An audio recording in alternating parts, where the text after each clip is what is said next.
Hello, everyone. Welcome to today's webinar on boosting your cloud security with MFT. My name is Darian Smith, and I'll be your host. Our presenter for today's presentation are Scott Messick and Jared Foster. I'm sorry, we're here with Sparky, not Jared today. Scott is our Senior Solutions Engineer with Fortra, and Chris Spargen, aka Sparky, is our Senior Manager for Solutions Engineering with Fortra. Today, we're going to walk you through cloud architecture options specific to GoAnywhere, file transfer solutions in the cloud, pros and cons, and we'll show you the hybrid cloud environments as well as cloud storage and connectors. If time allows, we'd love to answer your questions at the end of today's session. Before we begin, please know that you can submit your questions through the questions bar at any time, and if time allows, we'll finish today's webinar with some Q&A. At the end of today's webinar, you'll be prompted to complete a follow-up survey.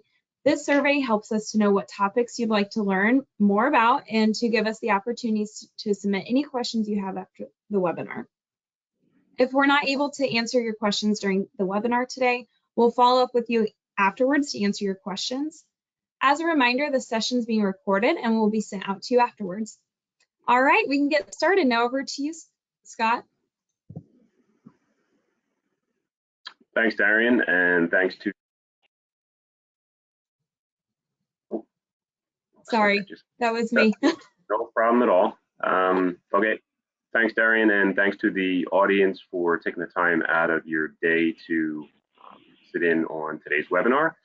We're going to be discussing MFT, GoAnywhere MFT deployment options, on-prem as well as in the cloud, but we're specifically focusing today's session on the cloud implementations and what cloud support we have available, in addition to cloud connectors, storage, and things along those lines of performance. So myself and Chris are going to be going through all of that. To begin with, we talk a little bit about installation operating system support. As you can see here, we're pretty operating system agnostic. We support a variety of different cloud platforms, the more common Microsoft, as well as Amazon, as well as some other cloud providers and operating systems. As you see, Red Hat, Unix, Linux, Docker, containers, Windows. We pretty much support a fair variety of operating systems from an installation standpoint. On-prem, in the cloud, doesn't really much matter from that standpoint. And of course, we have our own cloud platform, which is hosted in Amazon as well. On to the next slide. As far as the architecture is concerned, I'll just kind of go into some of the basics. Single MFT server is a possibility where you could just deploy, for instance, a workflow server maybe on your internal network. Maybe you don't have the budget to expand that out, or it could just be an internal use case. A little background noise. I apologize for that, but we'll get that squared away. We've got also the ability to deploy a single MFT with an external database or a gateway. So as an example, you could have a front end, which we'll talk to a little bit more about, the forward or reverse proxy. You can externalize the database with a single MFT environment. You've only got one database that's built that's a Derby database that's built into the GoAnywhere platform. We can externalize that and move that to a variety of different platforms, and the gateway connect is externalized as well, so that shields your external connections from your internal environment. That single MFT environment has all your authentication. That MFT server has your workflows. It's got all your connectivity authentication to other platforms, and so on and so forth. So if you're looking to shield that, we can certainly do that for you by separating the gateway. You can also deploy multiple MFT gateways as well as MFT servers if you've got disaster recovery requirements, if you've got redundancy, high performance or high load environments, multi-site configurations. You can certainly expand that out as well.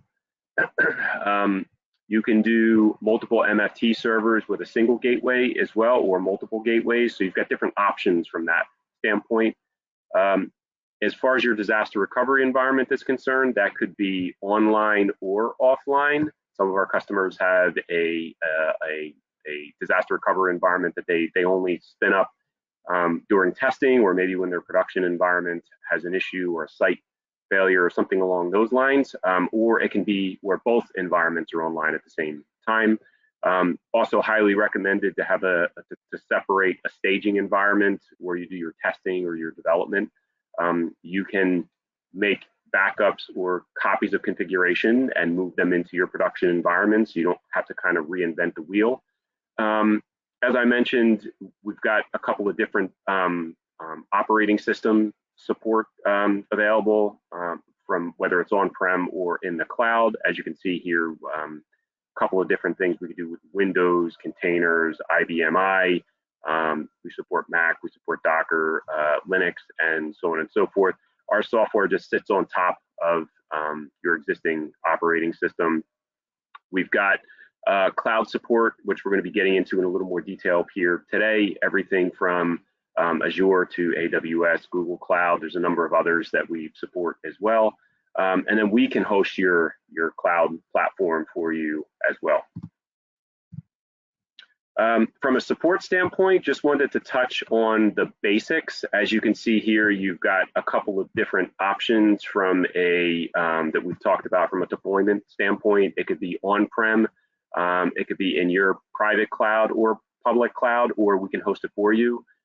This particular slide just gives you the ability to see kind of what you're on the hook for versus what your cloud provider or Fortra, if we were to host it for you, is responsible for. So you've got everything from your data here to your application support, your connectors, your operating system platform, workflow management, and so on and so forth. So you can see here there's a couple of basic items that no matter where the platform is hosted, if we host it, you host it, it's in your cloud, there's a couple of things that you're always on the hook for. And then there's some things that you can offload to either your cloud provider or us, Fortra, to take care of for you. So you can see that broken out in this slide as well. Now I'm going to move this conversation over to Chris, and he's going to get started talking about the specific cloud implementation using GoAnywhere. Thank you, Scott. Yeah, so we're going to talk today a little bit about some of the sizing specific to architecture, how to optimally architect your environment, so that you have optimal production uptime. We'll primarily focus on AWS and Azure, obviously the two leading giants as it pertains to public infrastructure as a service. But we do have customers that have been running for years, on Google Cloud Platform, Oracle Cloud, Alibaba, Linode. There's a lot of different providers out there. And so at the end of the day, Scott kind of touched on earlier, we're installing GoAnywhere. It's operating system dependent, really, because GoAnywhere is a Java tool. You can deploy it on pretty much any operating system. We gave the examples earlier, but we'll focus for the most part here on MFT as a service, which we host in AWS, as well as Microsoft Azure. So let's roll to the next slide here. Awesome. So some of the things that you should really take into consideration, I want to go back to what Scott talked about when it came to UAT, QA development. Think of it as like a SDLC pipeline of how do I build, size adequately, and make sure that my production environment is consistently going to be able to perform and meet the performance expectations. So one of the best ways to do that is, especially as it pertains to GoAnywhere's advanced workflow engine, where you may have no two jobs that you design or workflows that you design are going to be exactly the same. We have well over 150 tasks in the advanced workflow engine. Some are going to consume more resources than other projects, and so that's really the key to developing that in a sandbox, a development environment, pushing that to a UAT or QA system, and then with each release that you bring out of the product, doing diligence with stress testing or load testing to make sure that a new version, or it may not even be a new version of the product, it may be that you have another department you're onboarding, bringing into production, and now you got to make sure, do I have enough either vertical resources to handle this new load that I'm introducing to my production environment, or do I need to scale horizontally and add another node or 2 nodes to the GoAnywhere application server? So those are some of the questions to really ask yourself as it pertains to making sure that this production system is sized adequately and will scale to meet demand. I regularly hear from customers, if our production system goes down, it costs us, hundreds of thousands, potentially millions of dollars for every hour, 2 hours we're down. So doing that, really investing on the front end of that, making sure, that you've sized the system adequately, helps you avoid that. So I like to throw that out first, because these estimations of kind of ballparking small to medium-sized deployments and enterprise level deployments, again, I'll go back to, this is really a starting place. This is some internal stress testing that we've been able to conduct, but no 2 environments, networks are going to be exactly identical for customers. And so I really will continue to lean on the customers that I've seen over the years that limit their production downtime. They're following that kind of proper SDLC pipeline. But as you can see here, we have small to medium size deployments and enterprise level deployments. There are some markers that you can go off of.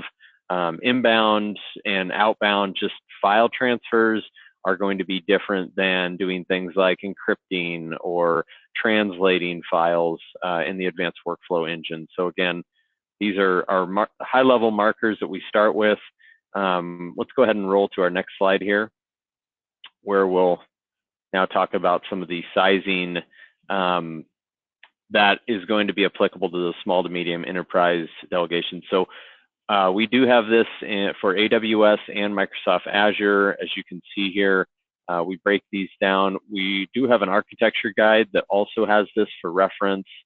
I believe we're going to provide a link to that, so you have that afterwards. But again, we wanted to really stress and emphasize what we see from working with customers, what we're using for our managed service, MFT as a service, which runs in AWS. These are the storage and databases that we are currently leveraging with their IOPS and configurations set in place. Let's go to our next slide here and just talk briefly about MFT as a service. So if you aren't aware, Scott showed that deployment slide earlier, where for 10 years we were pretty traditionally on-prem, and then as cloud came into market, you started seeing more and more customers move to cloud hosted, and then we came out with MFT as a service a few years ago as well. And so we offer 3 different tiers.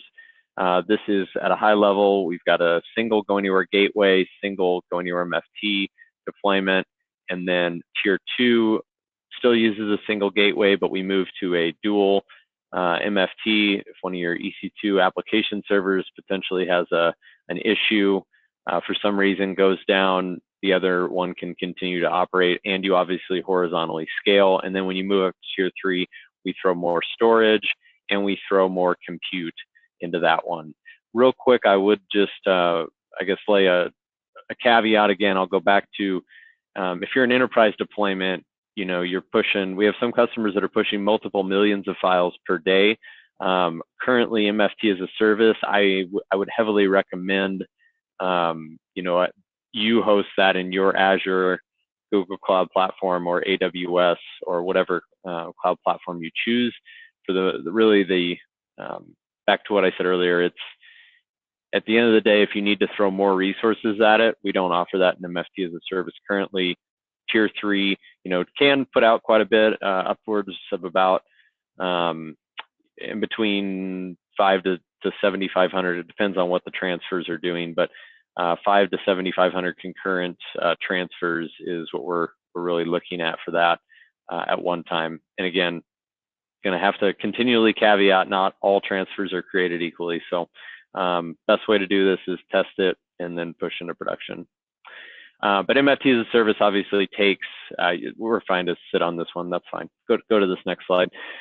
Just would throw out MFT as a service is really designed, you know, if you're crunched, you don't have the resources, you can't hire the talent to ultimately manage this. If you have a deployment that fits some of those markers I shared earlier, that's a great opportunity for MFT as a service, right? Fortra will handle the upgrades, will handle the patching, will handle, you know, taking care of that infrastructure for you. So you really just have to configure your transfers, configure your web users. Let's talk a little bit about implementing MFT in the cloud. There are pros and cons, and when I look at this, I also I laugh because a couple of these, there's a catch-22, right? It may be a con, but it also is a pro. For instance, if your data storage that you're leveraging, if I look at that first con, if your data storage is on something like, say, S3 or Azure Blob or something that's actually more, I would just say, designed not for maybe heavy read and write or I/O, input output, and more long-term storage, that actually is a benefit, right? There is a pro to being able to leverage that. Scalability for the pros, agility, taking, you know, some of that infrastructure headache from, you know, your IT team and pushing that over to AWS or Azure. You know, those are a number of the pros. And also just, I think from a DR perspective, that's one that over the years, just talking to different customers, that's a huge one. Is, you mean I don't have to stand up a data center in, you know, maybe another country or a whole different region of the United States if I have a system go down? You know, that's a huge, huge flexible pro for running MFT in the cloud. And, you know, many customers end up with 24/7, 365 environments. So hurricane, natural disaster, potentially the, let's say the AWS, you know, region goes down, one of their availability zones goes down, being able to just pivot and deploy to, you know, another one that they have available, that's huge, and it takes a lot of stress off of customers' infrastructure teams. On the cons, probably one of the other ones, I'm not going to read through every bullet, you guys can see that. Support team lack of knowledge, but I would also say occasionally I have seen, and I'm going to just continue to beat on this, like large deployments, these 24/7, 365 shops. I have seen where, you know, you maybe run into a support incompatibility issue with your cloud provider, and, you know, debugging that and getting down to the root cause can, I mean, it can present some challenges where when you're on-prem, traditional on-prem self-hosted, you know, you have different people that you can go to really get down to those finer details and reveal what, you know, what is the root cause to, you know, some compatibility issue we have, or, you know, we've got this odd issue that, you know, now we're kind of relying on AWS or Azure support. And so again, I think it boils down to how available does the system need to be? You know, if you are in that 24/7, 365 shop, we have customers that, and we will get to some of this later in future slides, but we'll take advantage of some of the best aspects of cloud while keeping, you know, the core functionality and responsibility on-prem. And so with that said, let's roll to our next slide. Awesome, and I'm going to turn it back to Scott.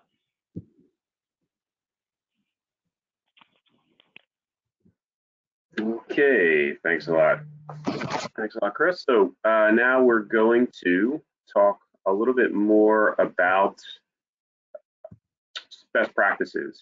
So this is an interesting part of the presentation because what we're going to do here is we're going to go over some industry best practices, kind of just doing some research and having a lot of experience from us hosting a platform, as well as working with our customers and prospects, kind of designing their cloud platform. So we've got a couple of slides that we're going to get into the details here. So from a very high level, when we talk about networking, using the proper networking security group. So everything from private versus public subnets, everything from maybe separating your resources by network, things along those lines. A couple of common aliases that are associated with Amazon as well as Microsoft, but essentially not only just separating the networks themselves, but setting the proper controls within those networks. So for instance, what traffic is allowed to flow between network A and network B, or what traffic can go between your MFT server and your gateway. When we start talking about forward and reverse proxying, what traffic is allowed to go maybe from your MFT server that's got your workflows to your file shares. Maybe you've got some on-prem and cloud platform, so you want to be very specific about what the cloud platform can do with respect to your internal network. So just having a good network design from a security standpoint, logical boundaries, very important from a cloud platform. And as we know, when we start moving to the cloud, there's a couple of different reasons for it. One is maybe to shed costs within your infrastructure.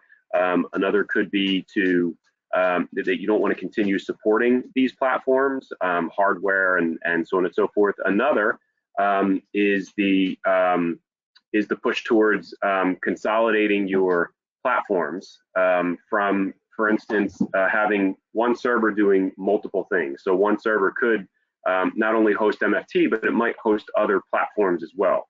So it's very important to make sure that you have intra-system security posture in place as well, so that, for instance, on those shared platforms, you don't have the ability to get content from application A to application B and things along those lines. Also important to incorporate, from that standpoint, secure connections, multi-factor authentication, everything that you would normally think about when you're designing a platform. It's when your environment, you need to be mindful of that when you're building it in the cloud as well. But for the most part, the important part within this aspect that I'm talking about is just making sure that your content can't circulate from one application to another. So that's the zero trust security model that we refer to here. From a security standpoint, securing connections, always make sure, where applicable, shedding those older unsecure connections like HTTP or FTP, replacing that with SFTP or FTPS, and secure HTTPS connections.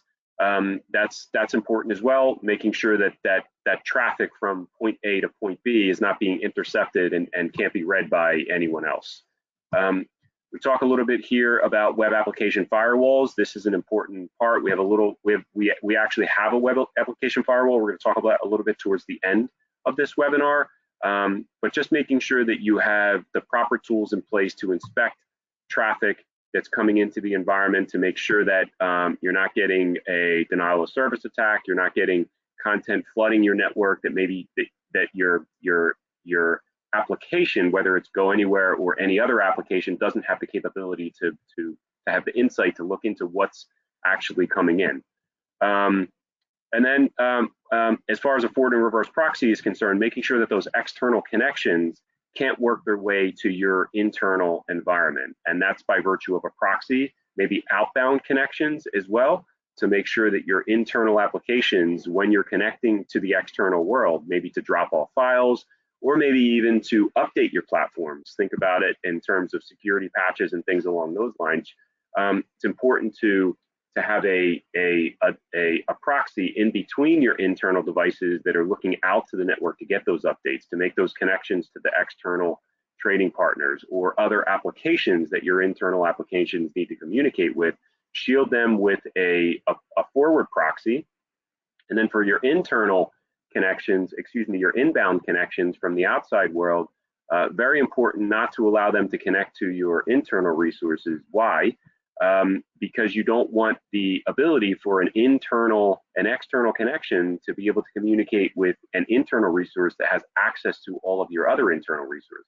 As if that device gets compromised, now the external party has access to your authentication, has access to your connections to your file servers, your authentication platforms, and so on and so forth. Very important to separate your external or public-facing resources from your internal resources, and that's what we talk about when we refer to public versus private networks. So moving right along, making sure that you have similar controls regardless of system type. So it doesn't matter if it's an application server or a networking device. Have the same security-minded attitude towards controlling not just your application servers but your networking devices as well. So these things work. These things work together.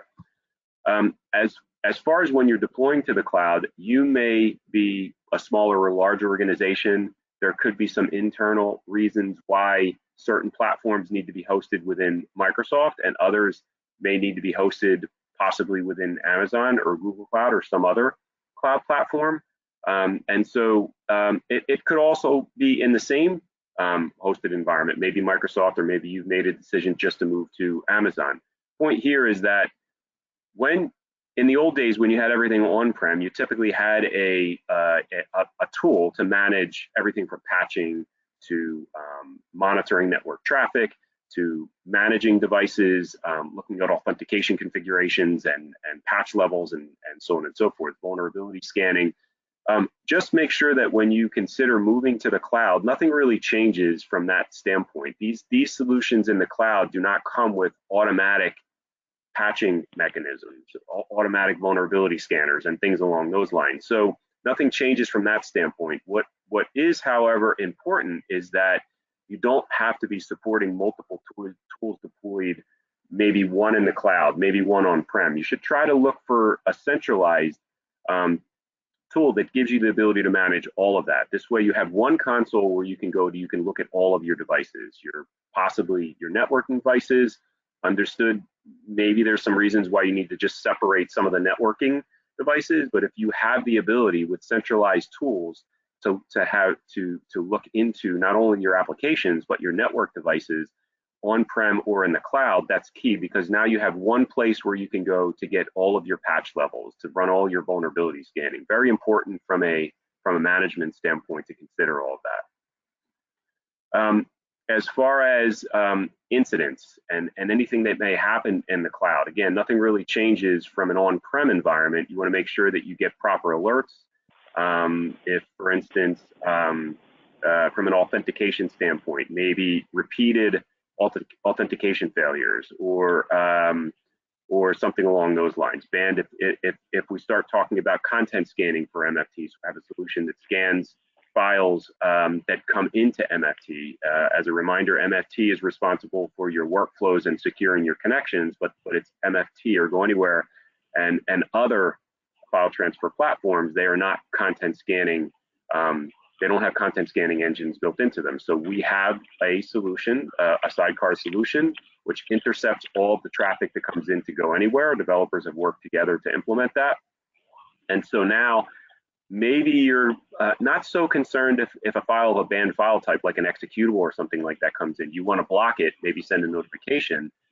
But let's just say, for argument's sake, a virus works its way into your MFT environment. It's blocked by our content scanning tool. You might want to separate those alerts and send them into another alerting console or something where it's investigated immediately. So the point here is making sure that you have the right tools to disseminate key important information and separating that from maybe information that needs to be reviewed, but not necessarily reviewed at that moment in time. From a support standpoint, not again to say that your support staff in general can't support the cloud, but there are intricacies from a implementation standpoint. So maybe making sure that they've got proper training and they properly understand how the network is lined out, how the network is carved out, how the systems interact with one another, what security groups are in place, where to go to manage the environment. Maybe if they can't get to the cloud platform, how is there console access mechanisms and things along those lines. So just making sure that your support staff has the capability to properly support your environment and that they've been trained properly to understand the architecture that these systems sit on. And we just talked a little bit about from the threat protection and content scanning standpoint. So that kind of goes into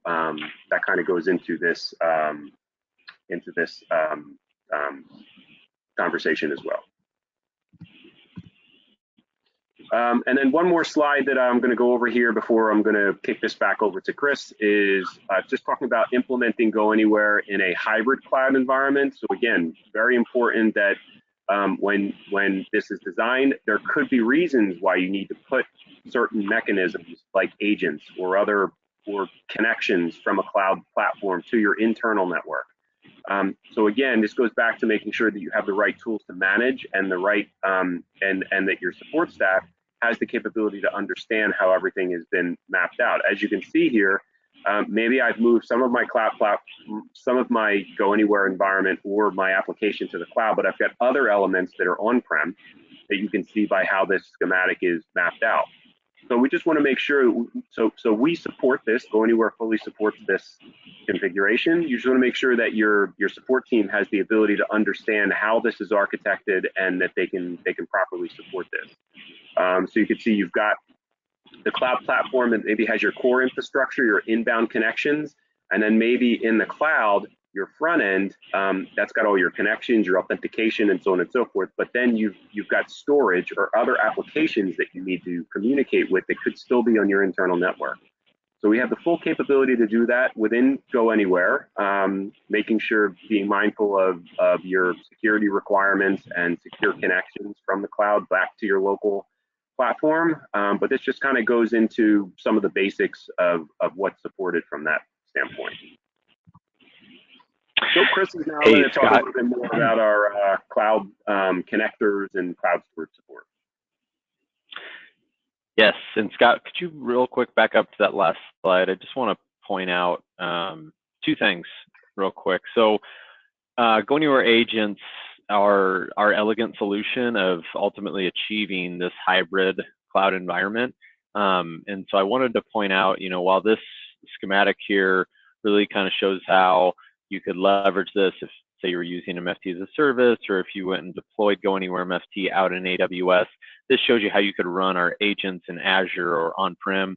This could be totally flipped. We have customers who are running MFT still on your traditional on-premise and using agents to connect out into either AWS, Azure, or really the agents are similar to MFT. You can deploy them to pretty much any operating system.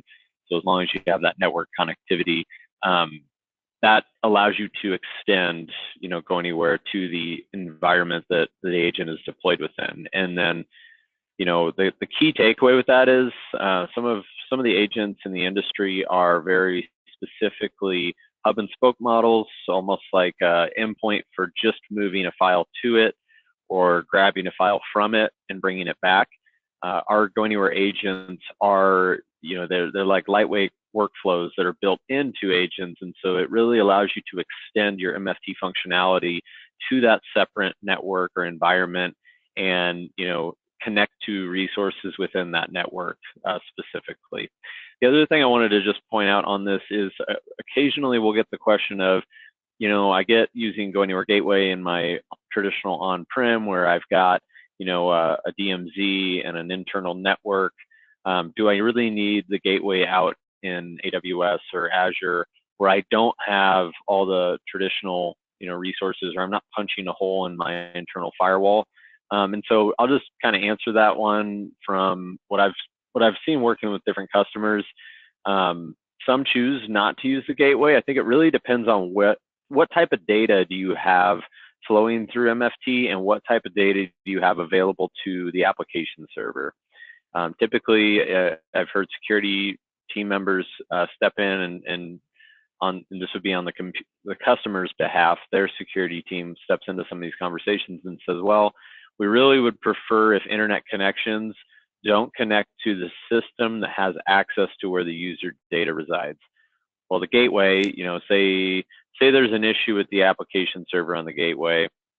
Customer gets onto the gateway machine. Maybe it's a remote code execution, type vulnerability on that application server. That gateway, if using proper network controls, as Scott alluded to earlier, they're not going to be able to go horizontally and go and access that user data, right? So you're still providing that layer of separation, and that tends to be a commonly asked question because it's not a traditional on-prem environment. So I just wanted to call that one out here because I felt this diagram kind of helps articulate both of those points. All right, let's pop over and talk about cloud connectors. So GoAnywhere has, we're gonna talk about cloud connectors, and we're gonna talk about cloud storage, right? One of the pros I mentioned about storage is it's extremely cost effective to leverage Azure Blob or Amazon S3, because you can store that data for a long time. It's very affordable. I'll go back to, it's not often designed for high frequency transactions or high I/O. It's more designed to store data long term, and is incredibly affordable for that. And so from a cloud storage perspective, we have Azure Blob and Data Lake storage support. You are able to connect to Amazon S3 buckets, and the way that we implemented that into GoAnywhere is actually using the Ceph protocol. And so our Amazon S3 connector obviously allows you to connect to S3, but any other Ceph protocol, that's what S3 uses under the hood, and any other storage bucket that you want to connect to that supports Ceph, you would be able to use under our Amazon S3 bucket. And so key things to take away from this is that both S3 and Azure Blob storage are both able to be used for like your web user home directory. So you have a trading partner that's connecting to you over SFTP or HTTPS, and they're uploading you data, or they need to download data from you and connect to your server. You traditionally, we've seen some customers where they come in and they want to migrate to GoAnywhere, and they're used to, okay, well, I have to download the file or make the file available to my user in this local directory, and then I need a workflow to go and move that file or retrieve that file from an S3 repository. In GoAnywhere, you're able to actually skip that whole workflow you have to design and give web users direct access to Amazon S3 or the Azure Blob storage. Additionally, I talked about agents earlier. That's another option. If an agent is deployed in the cloud, and maybe it needs to connect to one of those resources, the agent can be nested as a directory for a web user, specifically as a virtual folder. The cloud connectors we do have cloud connectors that are oriented around storage, such as SharePoint, OneDrive, Box, Dropbox, some of those popular services that folks use to often collaborate. And so if you have a business process that needs to tap into some of those popular storage services, our cloud connectors are an elegant way of doing that. But cloud connectors also take an additional step in what they really are is we have, instead of like connecting to an API using our web service tasks inside of advanced workflows, say like our REST, put, get, post, or our SOAP tasks, we have done the work to really leverage and exploit the API for something like Salesforce or Microsoft Dynamics to allow you to create records or export records or download or all the different functions. It depends on the cloud connector, but there's a myriad of different functions that the API supports. And instead of you having to go and build that into the workflow, the cloud connectors allow you to just download it from a marketplace, license it, and incorporate it into your workflow. The idea is that we're taking that bulk of the work of web service development, and we're doing that work for our customers, and we make it really easy for the cloud connector to just drag and drop the same way you're used to with other tasks in GoAnywhere, and really go from, again, we have some that are storage, but really use GoAnywhere to say a file comes in and I need to parse records from a CSV file. I use my SQL task to ultimately connect to a database and upload that information, or I'm sorry, I said CSV file. You would use our ETL task to parse the CSV file, grab that information where maybe traditionally that would have gone to a database as a row set. In this case, I actually want to take that information and I want to send it bits of that file and actually, create a new support ticket or create a new user profile in one of these cloud connector services. This is what you're able to do. And it really moves us from kind of managed file transfer into almost a degree of business process automation as well. So let's move to the next slide here and just talk about some supporting functions here that you'll see. Again, we have over 30 different cloud connectors. And the other thing I would just mention on this area of it is, you know, we're always happy to get enhancement requests. These are marketplace derived cloud connectors that you see in this screenshot here, but we also have a cloud connector designer built into GoAnywhere. And so, you know, if you have one that's not in here and, you know, maybe it's unique, it's an API that maybe it's proprietary, it's internal, and you need to build a cloud connector to do that, that is built into GoAnywhere as well. So let's pop over to our next page here, and just wanted to talk about our documentation. So GoAnywhere's customer portal, my.goanywhere.com, is where you can find a myriad of different content that we've discussed today. The hardening guide, the system architecture guide, has some really great security best practices and helps you kind of at a high level architect how you're going to deploy. And then inside the application, if you go to the marketplace under any of those cloud connectors that I was just talking about, you can actually pull each getting started guide for each cloud connector. So, you know, the user guide, AKA the GoAnywhere Bible, it's like 3,000 plus pages now. You do have that in the application itself. If you go and navigate to the question mark on the top right-hand corner of any page, that'll pull up where you're at in the application and give you the user guide. But if you prefer going through the PDF, you can download that as well from our customer portal. All right, I will kick it back to Scott to bring us home. Thanks, Chris. So just a couple of quick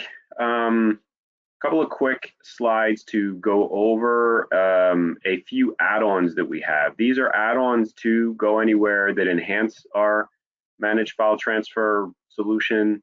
The first is content and scanning. So we talked a little bit about this, whether it's for threats or for DLP. Most of our customers implement this solution for threats, looking for viruses, advanced persistent threats, banning specific media types. So what you could do within GoAnywhere is you could, on the service listener or within a workflow, you could create configurations that, for instance, block star.exe or only allow star.docx or star.pdf or something along those lines. But if someone were to rename a virus to a docx or something that launches automatically when you open a file to something like a PDF or just trying to get software, maybe executables and DLL software package through GoAnywhere. So they just rename a zip file that extract that has a bunch of executables and DLLs. They'll rename that maybe to a TXT file.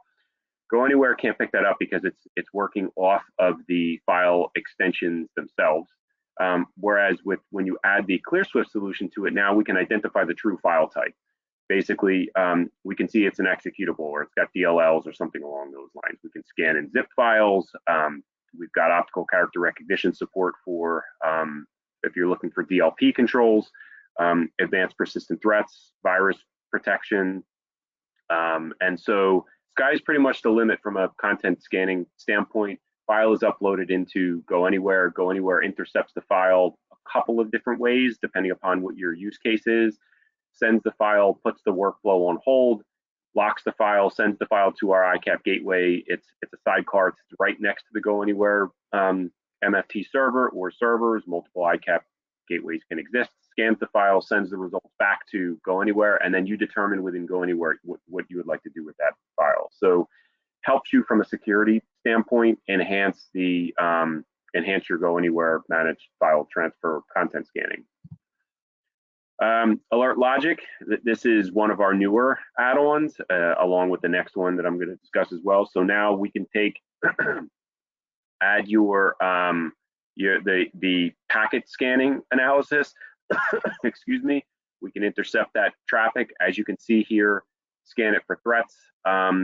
Not necessarily content scanning, but just looking at the entire packet flow from the front end of the platform before it gets to your gateway. So now you have the ability to look for denial of service attacks and things along those lines.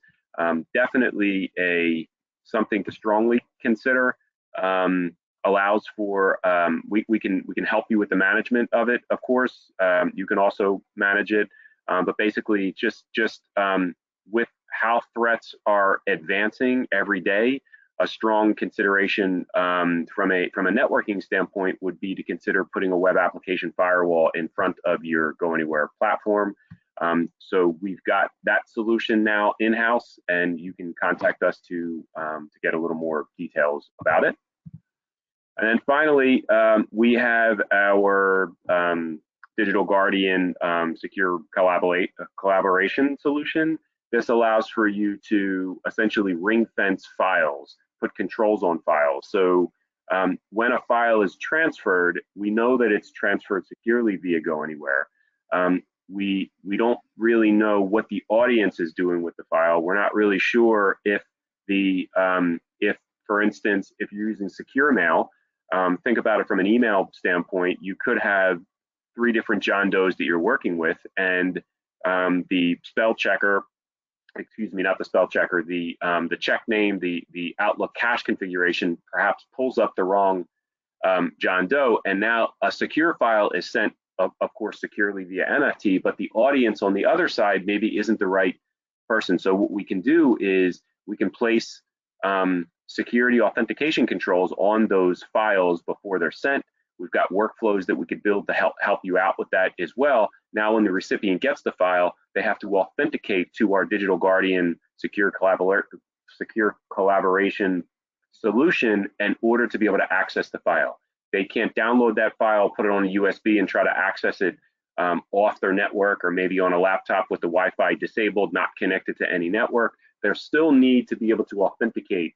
So it's wrapped, it's encrypted, wrapped, and then the recipient needs to be able to authenticate. So it's a 2-part process. The second part is sending it via MFT. The first part is placing the controls around. You can also change the controls once the file is already sent. So it's pretty much from a storage and device standpoint. It's content agnostic, works with different operating systems, Mac, Windows. There's a couple of different operating systems that we support. We can manage this solution for you in the cloud.